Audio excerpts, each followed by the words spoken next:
আসসালামু আলাইকুম সম্মানিত দর্শক, আজকের ভিডিওটা হচ্ছে ইসরায়েল যে প্যালেস্টাইনের উপর বর্বর নির্যাতন চালিয়েছে সে বিষয় নিয়ে। হযরত মুহাম্মদ সাল্লাল্লাহু আলাইহি সাল্লামের একটা হাদিস, যদি কোনো ব্যক্তি কোনো মানুষকে, নিরপরাধ মানুষকে হত্যা করে, সে যেন পুরো মানব জাতিকে হত্যা করছে।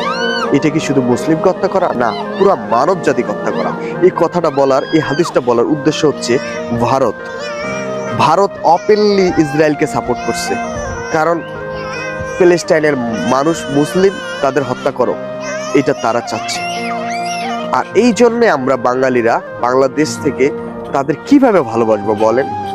আমরা কিভাবে ভারতকে ভালোবাসবো? ভালোবাসার কোনো ওয়ে নাই। এখন আমরা ভারতকে এটাই বলবো যে আমরা শুধু মুসলিম নয়, যদি আজকে ইসরায়েলের উপর প্যালেস্টাইন হামলা চালাইতো, আমরা তারও বিপক্ষে কথা বলতাম।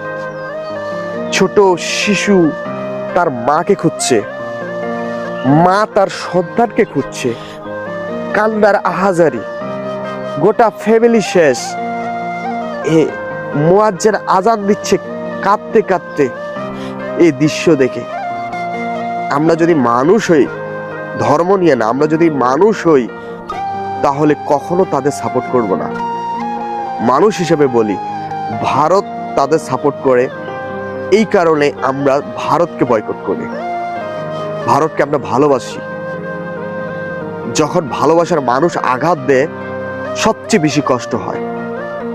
তো আমরা বলবো, এই বর্বরতাকে সাপোর্ট করা মানুষের কাজ নয়, হিংস্র মানুষের কাজ। ধন্যবাদ সবাইকে।